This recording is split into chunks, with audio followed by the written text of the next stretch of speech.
right, man. Hey, we got our special panel for another big game. This Friday, we got our guest, my coach.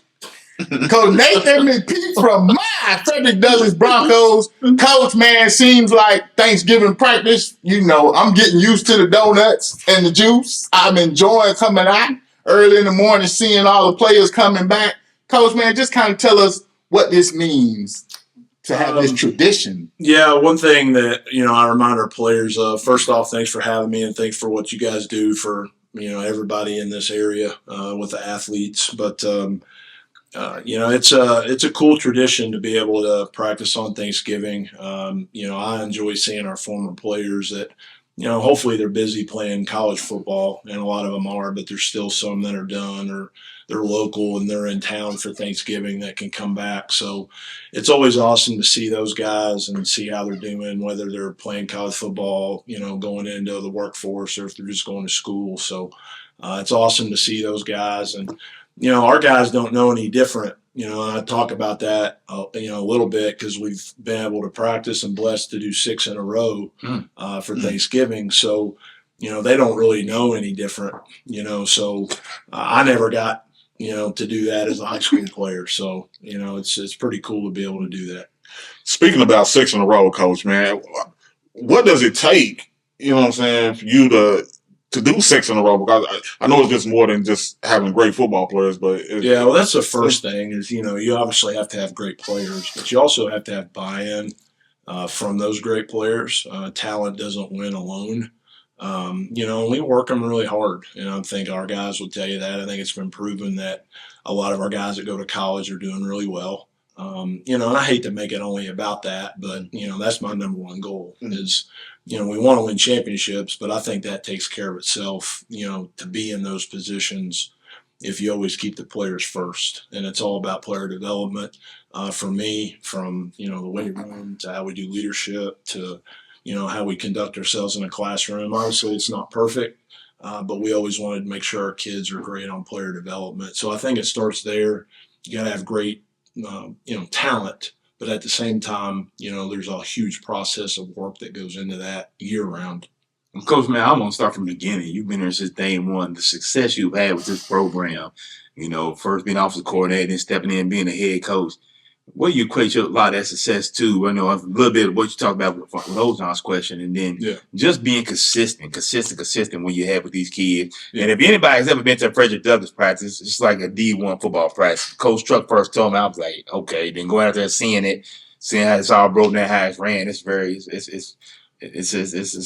great thing to see. Well, hold on. I just want to let people know about my coach, just how dedicated my coach is. I went out there to see my coach. And Coach, man, you are actually out there before practice. Like, man, you setting up all the bags, the drills, and everything. He does this himself, y'all. He ain't got no team. He ain't got no good managers. Back there we used to have managers. Coach doing this himself. We actually do. We do have a few managers, and they've done a great job for me. They film, but I just like to get everything. I just like to get it set up. He was there putting the dummies out and everything. I was like it a certain way. You talking about them like they're little sisters of the poor. I'm just saying. He's struggling to find. He better turn managers away. I'm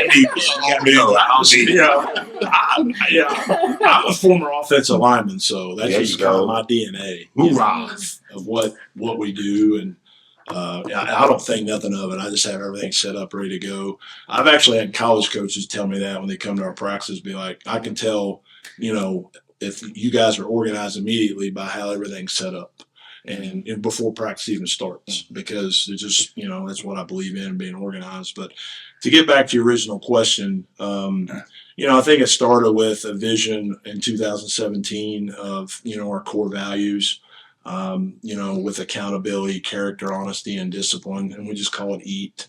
And again, it's not perfect. We fail in those all the time, and we have to correct a lot of those in game, in the school building, outside when these kids aren't with us. So there's all kinds of things that we have to continue to correct, obviously. But I think it started there and just building upon that. And I think our strength conditioning program is really good. Coach Toll is a big reason why we win.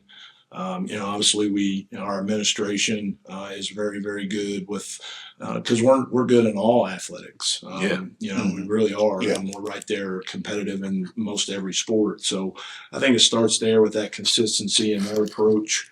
Because you can't do it alone. Like, you can be the best high school coach in whatever sport, but if you don't have that support around you, it don't really matter. So there's a lot of factors into being successful, but I think it starts there at the top. And it's all holistic. It's the coaches, it's the administration, it's the players. The families have to buy in to get them there, and making sure that they buy into that too. And to get scholarships, which we've been blessed to get a lot of guys those, it's an effort from everybody. It's a sacrifice from the families. They got to get the proper training, not only with us, but outside. Like they got to, you're going to have to do some extra stuff. We've not sent a guy that's got scholarships somewhere that doesn't do that. They just don't put in the 2 hours of work and go home. So I think it's just all collective effort to be successful. Obviously the last 2 years, I feel like we are taking the program into kind of the next phase with our scheduling. It's been pretty rough, and we've competed, but our schedule's been really tough the last couple of years. But at the end of the day, we're about November. Everything that we do 11 months out of the year is about this month. And here we are in the Final Four again, and see what happens. Mm-hmm. Well, I think that leads us to this game this week, Coach. Yes, sir. We got Trinity, Coach. Yep. We got, I guess, if you want to call them a thorn in our side. You know what I'm saying, Coach? We done. How we going to get this one, Coach? I think our kids are used. I love playing at their field. Obviously, we'd love to host, but I love the atmosphere that they have there. I like the field that it doesn't have a track. It's football. I love the atmosphere there. Obviously, I think they won. Mr. Peck may know, but 28. 28. You got it. A lot. I knew it was close to 30. A lot, which is incredible. And more than that, pre-K just to play. Yeah, I mean they're incredible. They got great players. They're very well coached. Obviously, got great support. I kind of talked to our players about it today. I feel like our players expect to win. Obviously, their team expects to win. So that kind of cancels each other out. Like sometimes we win just based upon that expectation, just to be honest. That doesn't happen with Trinity because they expect us to win. So you have to make sure that you don't make mistakes, because when you look at the Ballard game last week, Ballard won the game for 3 quarters. But they made the one mistake of a pick six. Mm-hmm. And then after that, you could tell the players did not play the same after that. Football's a game of momentum. They just kind of plug along. Trinity plugs along until you make a mistake. And that's what you can't do. We battled. We made a few plays to take it to overtime last year, and basically a year ago. And we didn't make those plays in overtime to win the game. But that's how you have to beat them, is, you have to match them defensively because they're elite on defense. And, you have to match that with good defense on our end, and then just make those plays in those possessions that you do have when you have the ball, and just try to create, first downs. That's what you have to do, and just play in those 10-yard increments. I know it sounds simple, but that's what you have to do against them, because they are so disciplined. They are going to be where they need to be. They're going to be very, very well coached, and they're a very difficult opponent. But I'm looking forward to it. I think our kids are, and we've played each other 3 times in 15 months, so we're kind of used to playing them. So again, you got to do those little things right to get it done. Coach, when you made your state championship run and won the state championship, you were able to knock off the penalties and take care of the ball. I mean, It was drastic.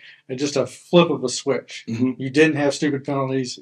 You took care of the ball in that championship run. Yes, sir. How do you get? This year has been a little rough. Yeah. How do you get them to flip that switch on Friday night? Yeah, I mean, that's obviously, it goes without saying, common sense. If you have 100-yard penalties, you're not going to beat them. So we've talked about that. I've done my best to take care of it. But I think our kids are very competitive. And we talked about this as a staff with our kids on Sunday, is, I don't want to take away our competitive edge, because I feel like our kids are very competitive. And sometimes that goes against them in certain games. And again, we have to be under control with those things. But most of the time when we get those penalties like 15-yarders, it is that competitive nature that they have to rein back in. It's not them necessarily being a dirty football player or doing things the wrong way. A lot of people, I think that, and that's kind of an image that we have outside of our program. In my opinion, yeah, we got to clean those up, but also I don't want to rein it so far back to where we don't have that competitive edge.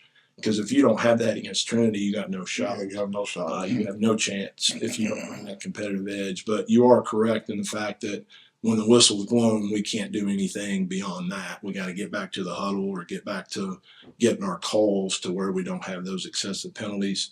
And when you look at our 4 losses this year, we're minus 11 in turnovers, and we're 300 some yards in penalties in those 4 losses. So it is the 2 common denominators for not only us, but really any football team. Coach, I've said all year long, you probably have the best stable of running backs in the state. Is ball control going to be the answer from taking down Trinity? Yeah, it needs to be, but they know that too, and they got a really good defensive line. It's the best in the state, in my opinion. Collectively, they don't have a lot of maybe college football guys that are major Division I players, but they played well together, and they got a rotation of 4 or 5 guys. Their nose guard absolutely wore us out in the first game. So, and we know we got to play really well in the middle of our offensive line to have a chance on Friday night. When you go back and look at our game, week 2 back in August, they've gotten better, but we aren't even the same team either. Right. We've gotten a lot better, and they have too. So, you don't throw that game out, but it was so long ago, and we played really, really bad. Like, you go back and look at some of the things we did. We played very poorly, and we're in a 1-score game in the 4th quarter. Yeah. We played great defense. We gave them the ball inside our own 20 twice with some shank punts, some turnovers. Yeah, several times. So, I mean, obviously, if you do that again, it's not going to be that close because they're playing at a much elite level. Yes, we have great backs, but Jackson's going to have to make some throws too. Because they're going to plus us in the box. They're going to give us 7, 8 guys near the line of scrimmage. Yeah. So he's going to have to make some throws too. Now, Coach, I just want to know, you were talking about that game. Is it sometimes where Coach Poe might kind of give you the side eye, Coach? Oh, yeah. The thing about Coach Poe is, he's kind of like, we got to make those stops, period. That's just what he does to our kids. And he never, ever says anything about that. He really doesn't. But I know that is so, yeah, you gotta play complementary football in all 3 phases. We have to punt the ball better than we did against them the first time because we are going to punt the ball because they're great on defense.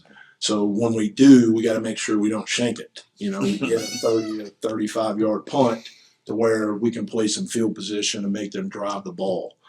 Because they're a lot like us. Zane does a good job at quarterback. He's really good with his RPO game, and he's got a good arm, but they want to run the football. That's what their strong suit is. They had 275 yards against Ballard rushing, and that's what they want to do. And we're very similar style to what they have. Now, my last question, I guess Jerry can answer too while you're here. The RPI. I mean, how your feelings about the RPI? I think it feels like last year, you and Station both got stuck playing on the road. Here you go once again. You got to play on the road again after a great season. So, your thoughts on RPI? Yeah, I'd like to see, even though we didn't have any out-of-state opponents this year, I'd like to see that changed. I understand, the Athletic Association and Julian, their argument is not a whole lot of Kentucky high school teams play outside the state. But I think with all the resources that we have, we can easily look at Cal Preps or Max Preps or, because it's not comparable. If you're like for us, we played Hoban and Cathedral last year. Well, those are 2 elite teams in Ohio and Indiana. It's not like playing a really bad Indiana team or a really bad Ohio team. It's not comparable. So that hurt us last year. We were a 9 seed because we played 2 out-of-state teams. Trinity, they played their out-of-state teams, but they won those, and they won the games in state that they needed to, other than the St. X game. So I don't. Again, I think there's some minor tweaks for us. We just have to beat Manual, and we're 1 or 2 in the RPI. We lost that game. I'm just using that as an example. We had our opportunities to be a 1 RPI team, but we lost. The Manual and the Trinity game, and we lost those 4 games. So we controlled that to be the 1. But we were still a 4 this year, even being 6-4. Like we hosted the region last week. Being 6-4, there's not a whole lot of teams probably doing that at 6-4. But we play such a hard schedule, it helped our RPI. Yeah, because y'all don't duck any smoke. Y'all take all comers in. And I think if there's any tweak to be made to the RPI system, this Corbin Tillman, Union County Belfry is going to get the board talking a little bit about, is there anything can be done? Is there any kind of contingency there? Because those are long state semifinals trips. Sure. And, the people who complain about it were like, well, why don't we just stay on the same side of the state? And the problem is you get, those are great matchups. And they're going to yield probably the 2 best teams at those semifinals or those finals. They're going to yield the 2 best teams. So you got to pick. What do you want? Do you want the best championship game you can have? Or do you want to not travel? And so far the answer is let's get as many tickets in Kroger Field as we can. All right. Well, Coach, we're not gonna pick the game with you here. You get to watch Thursday and see the pick. I just want you to know we're huge underdogs. Nobody's gonna pick Coach, don't worry about it, Coach. But you will see the picks Thursday. We want to thank you for coming and joining us, Coach. Happy Thanksgiving to you guys. And Appreciate you. And I'll see you Thursday. I'll get you some donuts and some drink. Yes, sir. Take care, Coach.